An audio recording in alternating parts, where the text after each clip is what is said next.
The mahogany dining table at Uncle John's mansion had always been the centerpiece of our family gatherings. Tonight, 23 members of the Mitchell family sat around it, picking at turkey leftovers and plotting how to best use my wasted property. I sat quietly at the far end, wearing my usual worn jeans and faded blue shirt, watching Uncle John command everyone's attention from his seat at the head of the table. At 58, he still maintained the commanding presence that had helped him build Mitchell Real Estate Development into a regional power, or at least what he thought was a regional power. "Listen up, everyone," Uncle John's voice boomed across the table. "Our James here has that prime beachfront property in Palm Harbor just sitting there empty. 17 acres of pristine coastline collecting dust while he lives in that modest apartment downtown." My cousin Derek, Uncle John's golden child, snickered. "Yeah, probably can't afford to develop it anyway." Still driving that 10-year-old Honda, I took a slow sip of water, hiding my smile. The Honda was actually 12 years old, carefully maintained to maintain my image of struggling to get by. The same image that had let me build an empire right under their noses for the past 7 years. Now, Uncle John raised his hand in a gesture of false generosity. "James is family, which is exactly why we should help him put that property to good use. The family needs a proper vacation home, and that location is perfect." Aunt Maria, always eager to please her wealthy brother-in-law, chimed in. "Oh, what a wonderful idea. We could all contribute to the development costs, of course, though some more than others." She cast a pointed look in my direction. I remained silent, checking my watch. 6:57 p.m. Perfect timing. "I've already drawn up the preliminary plans," Derek announced, pulling out his tablet. "We're thinking a main house with 8 bedrooms, separate guest cottages, private beach access." Uncle John nodded approvingly. "See, James, this is what vision looks like. This is why Derek's our top developer while you're still, what is it you do again?" "Small-scale property management," I replied quietly. The same answer I'd given for years. Not technically a lie. Horizon Developments had started small. Very small. Right, Uncle John waved dismissively. "Well, this is your chance to be part of something bigger. We'll handle everything: the design, construction, management. You just need to sign over the property rights. We'll even let you use it 2 weeks a year." The family laughed at his generosity. My younger sister Emma, who'd always tried to protect me from the family's condescension, shot me an apologetic look from across the table. "Actually," I said, glancing at my watch again, "before we discuss the property, there's something you might want to see." I pulled out my phone and opened a news app just as breaking news alerts started flooding everyone's devices. The room filled with notification chimes. "Breaking: Horizon Developments announces $4.20 billion Palm Harbor Resort project." Derek grabbed his phone first, his face turning pale as he read the headline. "What the—" Uncle John frowned, reaching for his own phone. "Palm Harbor, but that's my property." I finished for him, standing up slowly. "Yes, it is, and you're right, it has been collecting dust. While I've been assembling the largest luxury resort development team in the state." The dining room doors opened right on cue. Marcus Zhang, CEO of Zhang International Hotels, walked in with his executive team. Behind them came representatives from the World Luxury Hotel Association and the state's tourism board. "Mr. Mitchell," Marcus called out warmly, walking straight to me, "everything's ready for the announcement. The governor's office just confirmed they'll attend the groundbreaking ceremony next week." The silence around the table was deafening. Uncle John's face had turned an interesting shade of purple. Derek's tablet slipped from his hands, clattering onto his plate. I straightened my cheap jacket, actually a $3,000 custom piece deliberately distressed to look worn. "Everyone, meet Marcus Zhang. His hotel group is partnering with my company, Horizon Developments, on the Palm Harbor Resort project. 5-star hotel, luxury condominiums, marina, golf course, the works. Your company." Uncle John sputtered. "Oh yes," I smiled, enjoying the moment I'd waited 7 years for. "That small-scale property management business I started. Not so small anymore. We own 37 luxury properties across 3 states. The Palm Harbor Resort will be our flagship project." Emma's eyes were wide with delight. She'd always believed in me, even when she didn't know what I was building. But that's impossible." Derek stammered. "You live in that tiny apartment, drive that old car. Amazing what you can build when you invest your money instead of flaunting it, I replied. While you were buying sports cars and vacation homes, I was acquiring prime real estate, that tiny apartment building. I own the whole complex, along with most of the commercial properties in the downtown business district. Marcus stepped forward, spreading architectural renderings across the table. James has been planning this resort for years. It will redefine luxury hospitality in the region. The initial investment is $4.2 billion, with projected revenues of billion. Aunt Maria choked on her wine. With a B.Ed., I confirmed. Oh, and Uncle John, you might want to call your office. Horizon just acquired controlling interest in the Carson Street development you've been pursuing. We'll be reimagining that project too. Uncle John's face went from purple to white. The Carson Street development was supposed to be his company's biggest deal yet. He'd been bragging about it for months. You can't, I mean we're family, he sputtered. You should have come to us first. Family? I raised an eyebrow. Like when you tried to force me out of my first property investment, or when you told potential clients not to work with my amateur's company, or maybe like tonight, when you planned to take my property for your personal vacation home. The room fell silent again. Even Derek couldn't meet my eyes. The press conference starts in 20 minutes. Marcus announced, checking his watch. We should head to the hotel. I nodded, buttoning my jacket. Thank you all for dinner. Emma, would you like to join us? I could use a trusted family member on my board of directors. Emma's face lit up as she stood to join me. She'd recently finished her MBA, but Uncle John had passed her over for promotion in favor of Derek. Despite her superior qualifications. Oh, and Derek, I paused at the door. Those preliminary plans you drew up, they look a lot like the Carson Street proposal you rejected from my company last month. Interesting coincidence. Derek's face turned crimson as several family members turned to stare at him. The construction team arrives tomorrow morning. I continued. They'll be hard to miss. 30 trucks, 5 cranes, and about 200 workers. Feel free to drive by and watch. I hear the view from the public beach is quite good. With that, I walked out, leaving my stunned family behind. 7 years of playing the struggling nephew while building my empire in secret had paid off perfectly. As I headed to my old Honda, actually a custom rebuilt classic I kept for sentimental reasons, I could hear the chaos erupting in the dining room. My phone buzzed with a message from my executive team. Phase 2 ready to launch on your signal. I smiled, typing back a quick response. Proceed as planned. Time to show the family what real development looks like. The next morning, right on schedule, the construction convoy rolled into Palm Harbor. News helicopters circled overhead as an army of workers began transforming my empty beachfront property into what would become the coast's most prestigious resort. I stood on the site in my first public appearance as Horizon's CEO, no longer hiding behind the scenes. The struggling nephew was gone, replaced by the business leader I'd become while they weren't watching. Uncle John's company released a statement attempting to paint themselves as proud supporters of my success. I had my PR team draft a polite but firm response, correcting several misunderstandings about my company's history and making it clear that Horizon had succeeded despite, not because of the family's actions. By sunset, the foundation work had begun, and my phone was flooded with messages from family members suddenly remembering how they'd always believed in me. I left them unread.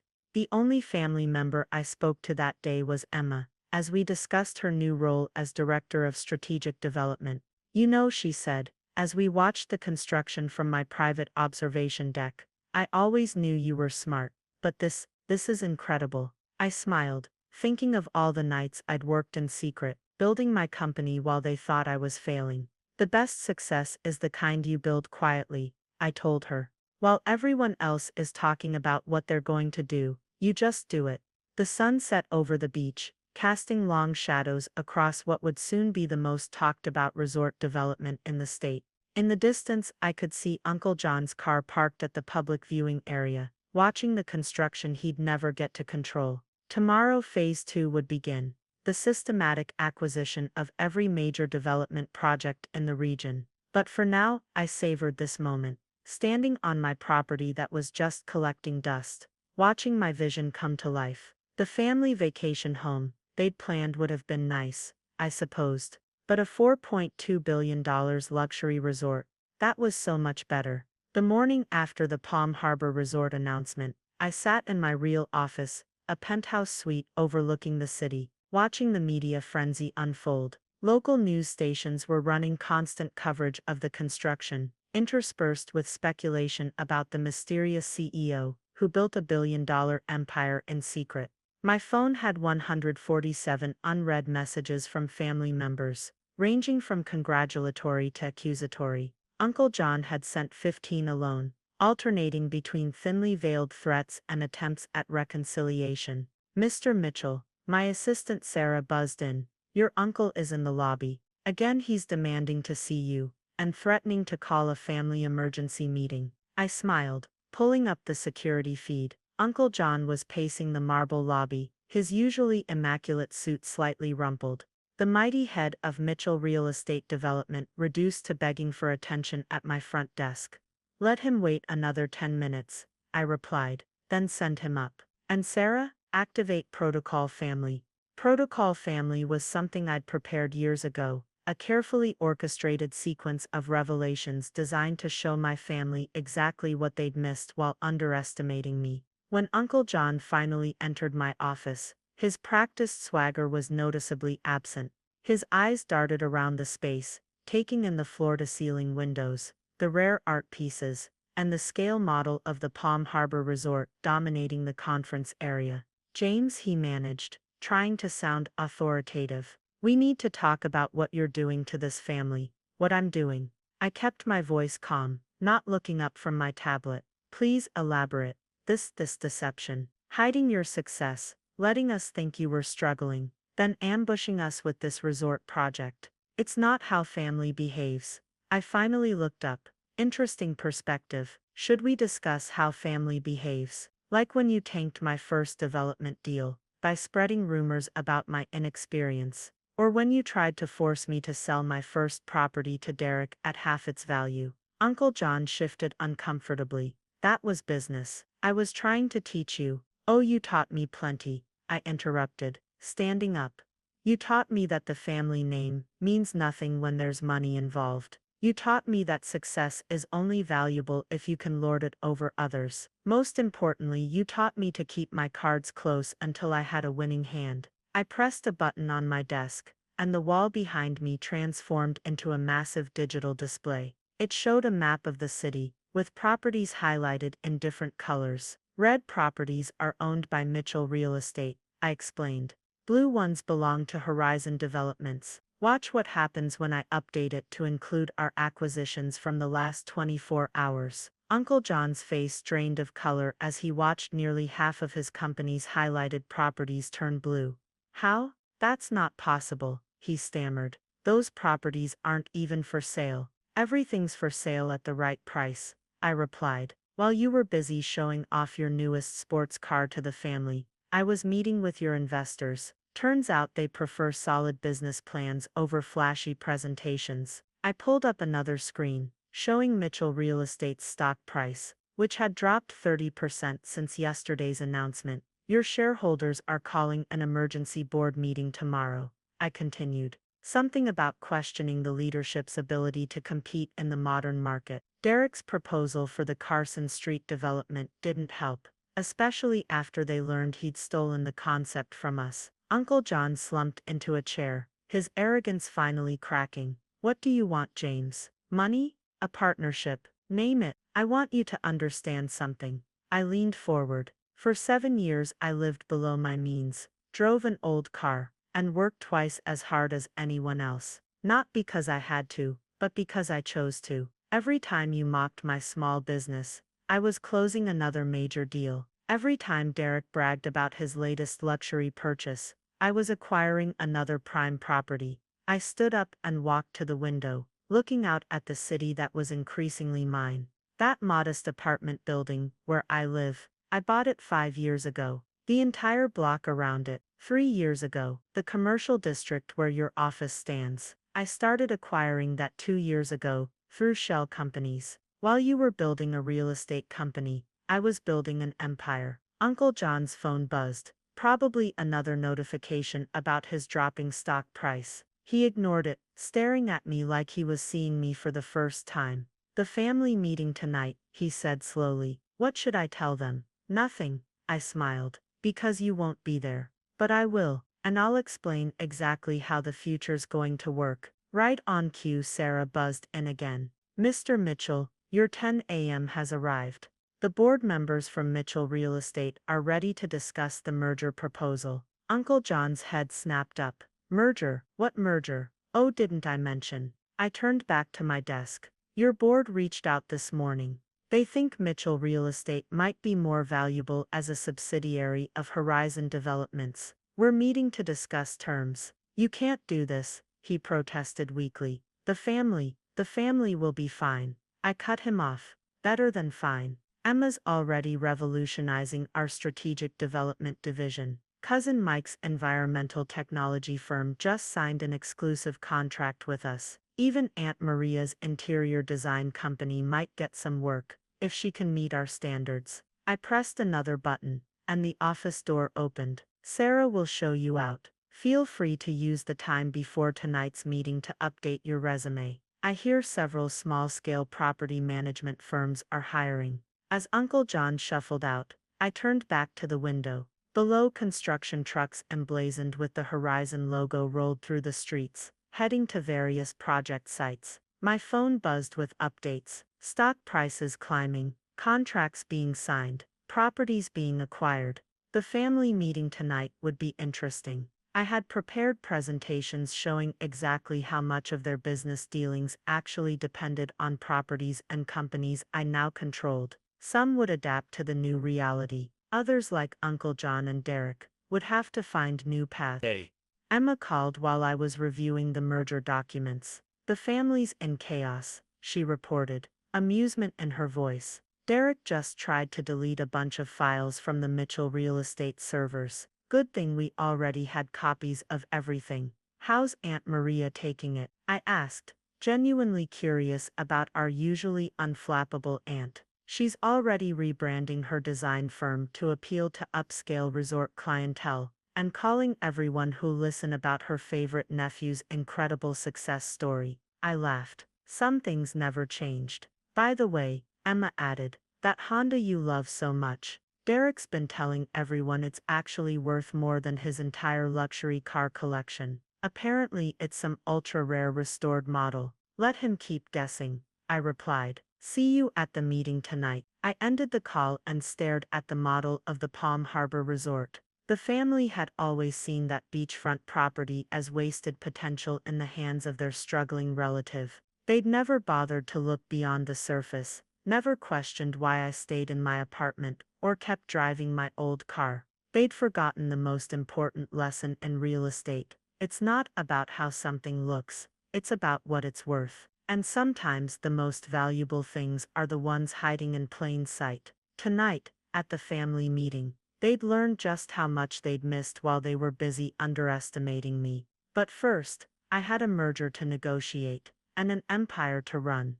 The Mitchell family meeting was scheduled for 7 p.m. at the country club, usually Uncle John's preferred venue for asserting his dominance. Tonight, however, the main ballroom had been redecorated with Horizon Developments branding, and the usual family seating arrangement had been replaced with a corporate conference setup. I arrived early, watching through the security feed as family members trickled in. The atmosphere was notably different from our Thanksgiving dinner just days ago. Gone were the confident struts and loud conversations. Instead, they entered cautiously, many clutching folders of hastily prepared business proposals. Everything's ready, Emma reported, joining me in the preparation room. The shareholders' agreement is finalized, and the Mitchell Real Estate Board has unanimously approved the merger. Uncle John signed the papers an hour ago. His hands were shaking so badly he could barely hold the pen. I nodded, adjusting my suit, a bespoke piece that cost more than Derek's monthly salary. How's the family looking? Scared, confused. Aunt Maria's already cornered 3 of our executives trying to pitch her design services. Cousin Peter's asking about job openings. And Derek, she smirked. Derek's sitting in his car making phone calls to every business contact he has, discovering that most of them now work for you. At exactly 7 p.m., I walked into the ballroom. The usual family chatter died immediately. 23 pairs of eyes followed me as I made my way to the podium, not at the head of a dining table this time, but on a raised platform with digital displays behind me. "Good evening, family," I began, my voice carrying clearly through the professional sound system. "I believe we have some business to discuss." Derek, trying to maintain some semblance of his former bravado, called out from his seat. "Business? You mean how you secretly undermined the family company?" I smiled, clicking my presentation remote. The screens behind me lit up with a timeline. "Let's talk about undermining, Derek. This shows every project proposal Horizon submitted to Mitchell Real Estate over the past 5 years. Proposals you rejected, then mysteriously replicated months later under your own name. The timestamps and digital signatures make interesting reading." Derek sank lower in his seat as several family members turned to glare at him. "But tonight isn't about the past," I continued. "It's about the future. As of 4 p.m. today, Mitchell Real Estate Development is a subsidiary of Horizon Developments. Uncle John has stepped down as CEO, and the company will be restructured." The room erupted in shocked whispers. Uncle John, sitting in the back corner, stared at his hands. "Now, I know many of you have questions about your positions, investments, and future with the company. Let me be clear, competence will be rewarded. Emma will be heading our new strategic development division. Cousin Mike's environmental technology innovations will be implemented across all our properties. And yes, Aunt Maria," I nodded to her hopeful face, "we will be reviewing design firm proposals, through proper channels and based on merit." I clicked through several slides showing the new corporate structure, development plans, and financial projections. The family watched in stunned silence as the scale of what I'd built became clear. "The Palm Harbor Resort is just the beginning," I explained. "We have similar projects planned in 5 other locations. The property you thought was collecting dust will generate more revenue in its first year than Mitchell Real Estate made in the past decade." Uncle John finally spoke up, his voice lacking its usual authority. "And what about the family legacy? Everything your grandfather built." "Interesting you should mention grandfather," I replied, clicking to a new slide. It showed a letter, dated 15 years ago. "Before he died, grandfather wrote this to me. He saw something in his quiet grandson that others missed. While you were focusing on fast profits and flashy developments, I was following his real lessons about patient growth and solid foundations." The letter appeared on all screens, highlighting grandfather's prescient words. "Remember, James, true success isn't built on quick deals and family favors. It's built on vision, patience, and the courage to wait for the right moment." "Grandfather knew that Mitchell Real Estate had lost its way," I continued. "That's why he left me that beachfront property separately from the company holdings. He knew someone would need to rebuild the family legacy the right way." The room was silent as this revelation sank in. All these years, they'd assumed grandfather's bequest to me was a charitable gesture to the family underachiever. Now they understood it had been a strategic investment in the future. Moving forward, I clicked to the next slide. "Every family member will have the opportunity to prove their value to the company, not based on their last name or their relationship to me, but on their skills, work ethic, and integrity." Derek stood up, his face red. "This is ridiculous. You can't just walk in and take over everything we've built." "Actually, Derek," Emma interjected, standing up with a folder, "we have documentation of every project you've mismanaged, every proposal you've stolen, and every client you've overcharged. Would you like me to share those details with the family?" Derek sat down abruptly. "Change is difficult," I acknowledged, surveying the room, "but necessary. This company will no longer be run on favoritism and family politics. It will be run on merit, innovation, and solid business principles." I gestured to the doors, where my executive team waited.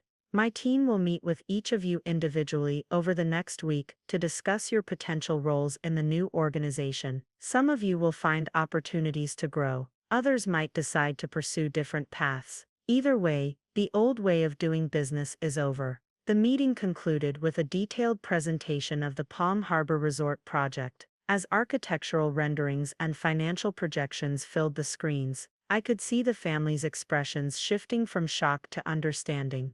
They were finally seeing what I'd been building while they were busy underestimating me. As the family filed out, many lingering to try to schedule private meetings. Emma joined me at the podium. Well, she smiled, that's one way to end the family power structure. I watched Uncle John shuffle out, looking years older than he had at Thanksgiving. Sometimes the best way to preserve a legacy is to completely rebuild it. The ballroom emptied, leaving just the evidence of my transformation from family underdog to corporate leader. On the screens, the Palm Harbor Resort rotated in 3D, a testament to what could be built while others weren't watching. Tomorrow, construction would continue, contracts would be signed, and the business world would continue buzzing about the quiet empire I'd built. But tonight, I had rewritten the family dynamic that had shaped us for generations.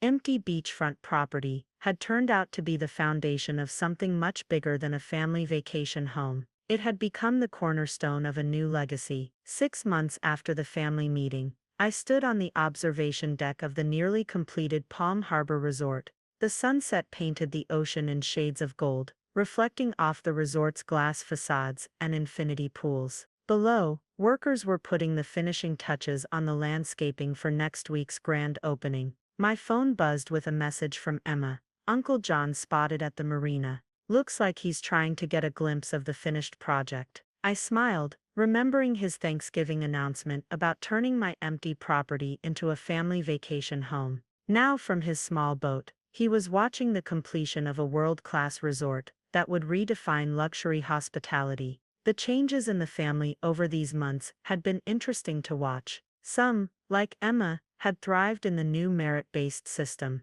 Her strategic development division had already launched 3 new projects, each more innovative than the last. Aunt Maria had surprisingly reinvented herself, partnering with an up-and-coming design firm and winning contracts for 2 of our boutique hotels through legitimate bidding processes. Yo. She'd stopped name-dropping at family dinners and started letting her work speak for itself. Derek, unsurprisingly, had resigned rather than work under the new structure. Last I heard, he was trying to start his own development company in another state, though his reputation for borrowing ideas had followed him. My phone buzzed again, this time with photos from the Honda restoration shop. They'd finally finished returning my grandfather's old car to its original glory. The same car the family had mocked me for keeping all these years. The car that, it turned out, was one of only 3 ever made, and worth more than all of Derek's luxury vehicles combined. Mr. Mitchell, Sarah's voice came through the intercom. The governor's office called. They've confirmed for the opening ceremony. Also, the international press packets are ready for review. Thank you, Sarah, and the family invitations, sent this morning. Reserved seating, as requested. Front row, but not the VIP section. I nodded, looking out over the property that had started it all. The family would attend the opening, of course. They'd watch from their assigned seats as I cut the ribbon on what was already being called the most ambitious resort development of the decade. Uncle John's boat circled closer to the property line, and I could almost imagine his expression as he took in the scale of what I'd built. The man who once tried to force me to sell my first property at half its value was now watching from the sidelines as I revolutionized the industry. My tablet chimed with the daily reports. Horizon's stock had hit another record high. 3 more Mitchell real estate properties had been successfully integrated into our portfolio, and preliminary work had begun on our next major project, a sustainable luxury development that would make Palm Harbor look modest in comparison. The family dynamics had shifted permanently. No more condescending comments about my small business at holiday gatherings. No more pressure to hand over my assets to more qualified family members. The quiet grandson, who couldn't afford to develop his beachfront property, had transformed into the CEO they now scrambled to impress. Emma joined me on the deck, handing me a folder. Final numbers for the opening week. We're fully booked through the next 6 months, with a waiting list for the premium suites and the family's real estate holdings. She smiled. After the latest acquisitions, Horizon now controls 84% of the prime development properties in the region. The remaining 16% isn't worth pursuing. I closed the folder, watching Uncle John's boat finally turn away from the resort. Send him an invitation to tour the property before the opening. Private tour, full access. Emma raised an eyebrow. feeling generous. No, I replied, just think he should see exactly what he missed out on. Sometimes the best revenge is letting someone see what they could have had if they'd believed in you. The sun dipped below the horizon, and the resort's lighting system activated automatically, transforming the property into a glowing beacon on the coastline. From the beach where the family had once planned to build their vacation home, a world-class luxury destination had risen. Next week, when the ribbons were cut and the champagne flowed, the family would sit in their assigned seats and watch. They'd finally understand that success doesn't always wear designer labels or drive flashy cars. Sometimes it drives a carefully maintained Honda, lives in a modest apartment, and builds an empire while nobody's watching. Should we head back? Emma asked. The executive dinner starts in an hour. I took one last look at the resort. My resort. Yes, time to move forward. After all, this was just the beginning. As we walked to the elevator, my phone buzzed one final time. A message from Uncle John. The resort. It's magnificent. You've built something extraordinary here, James. Something even greater than what your grandfather could have imagined. I didn't reply. Some victories don't need words. Sometimes, silence, like the silence I'd maintained while building my empire, speaks volumes. The end.